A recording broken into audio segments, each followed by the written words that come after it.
Mas Butut. Yo. Yo. Ayo iya iyo.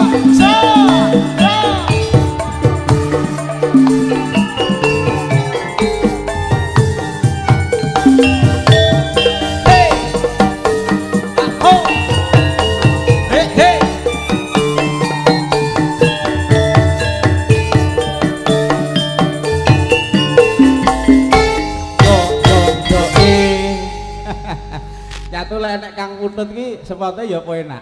Rena-rena. Heeh. Lek ngendak ki ngeruwes kok. Jamune apa wis cocok, Mas? Jamune genah cocok nek Putut iki mawe lek arep sapa jenenge sing kibat iki jenenge? Doeria. Iki matur sembah nuwun. Selamat malam di Angel tentunya. Sugeng dalu ya. Diucapkan kepada para penonton yang hadir untuk malam hari ini bekerja sama dengan Putra Birawa. Alhamdulillah. Alhamdulillah. Ya Allah, akeh koyo ngene ya. Iki mang sampean wis adu sepurung aku tekon. Aku tekon tok jujur. Dereng. But lah ya but aku lek umur-umurane sak Angel mesti jujur Mas Putut.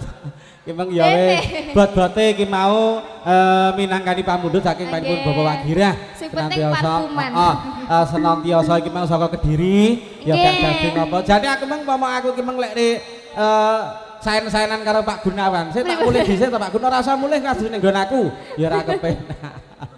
Nggih, iki damel menghibur para penonton dan juga menghibur pinanganten sakloron. Samangke ndadosaken keluarga ingkang sakinah mawaddah warahmah. Enggal-enggal pikantuk momongan. Amin. Niki musime rendeng ya apa enak lek dadi manten. Iki jamanku kae pas ketiga dadi sumuk hamane. Tapi lek ndak. Satu lagu buat teman-teman yang hadir dan juga tentunya bersama teman-teman YouTuber. Bolong Ngopi tulung agung untuk malam hari ini bersama Putra Birawa. Monggo takir. Apa Pak? Kula nderek. Apa? Duet meleh mong sliramu, mong sliramu. Mong sri. Janji terus. Iki lagu. Mbak Asu, iki judul apa aku lali. Mong sliramu niki judulipun. Ya. Iki ora. Oh niki. MC iki lek MC tuwek bapak lali. Bapak lali. Ya MC tuwek. Alah jenengane yuswa pinten lho tuwek. Iki aku kelahiran 50 tok. Amin. 50. Ya. Ngene kudu diejal ya. Serengan Putra Birawa.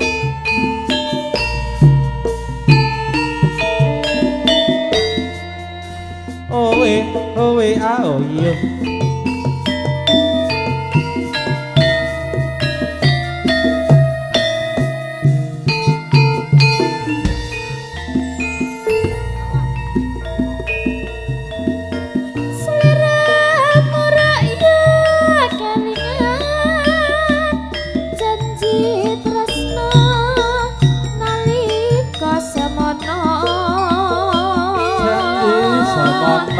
Sekin nasih tansah rerengan pindha mimilan mituno sedina kaya setahun umpama pisah kawan sliramu ya aja pisah to ya boten pancen ora ana caritane pisah lair lan batine. Hak sik rungokno. Iki meng kendang tuweke gampang kesripet tak. Kene iki yo ngeling-eling lho Mas. Wong ayu dinawang tambah ayu. Piye-piye aku manut sliramu. Yen pengen takon isi atiku. Kabeh mau emong kanggo sliramu.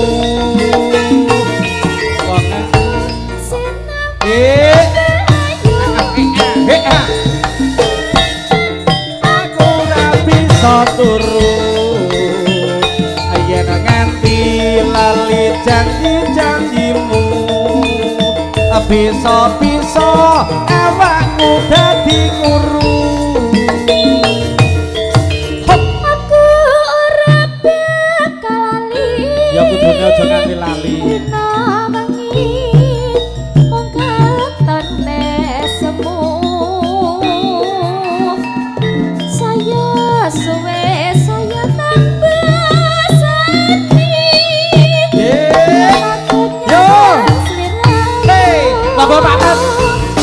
jogetan secara keputar biara.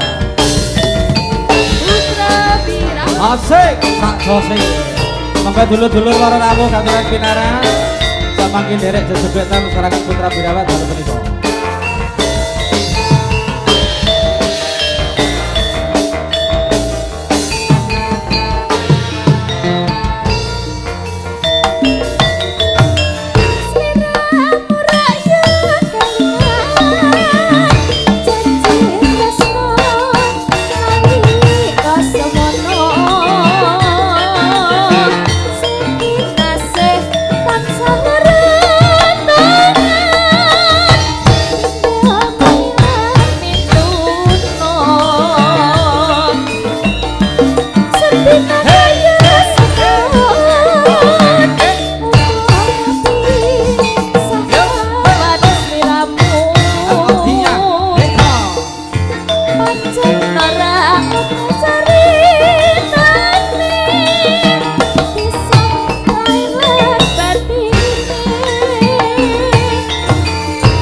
Wong ayu sinawang tambah aku, tapi ya piye aku manut sliramu.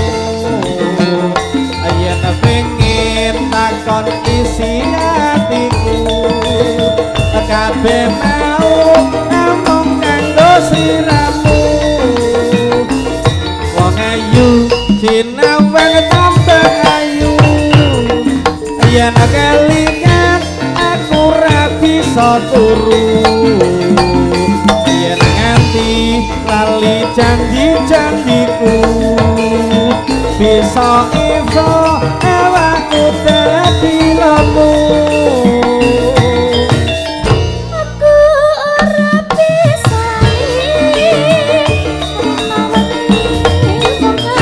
tone semu.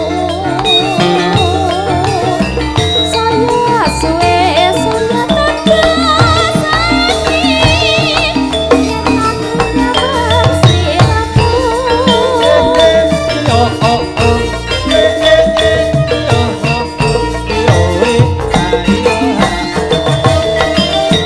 Putra Birawa. Iki Nggih, mau setengah lagu ana sama tetembangan ngatur. sing suwe ora digugah Nduk Cahyu. Niki temane lawasan. Temane lawasan Pak Kirun. Iki raga tuwek iki ya pantesan ini untuk 2000 kalau nggak salah 2001. Nggih. Kita masih ikut sama Sapitri. Kuwi tuwek-tuwekane Sapitri iki dilungkas disokne wadal iki lho. Aja Ya kerek sitok kuwi sing tuwek. Tapi aku wis suwe pisah karo kono. Ya mek kerek kuwi. Wadale ya aja. Seneni Pak Slamet lho. Nggih, untuk sementara wonten wingking niki sajake nggih sampun siaga saweka ing Gati Cahayu. Nonton Putra Birawa untuk menghibur para penonton sumangga katuran pinara ingkang sekeca lan ugi sinambi anikmati sedaya jajanan ingkang sampun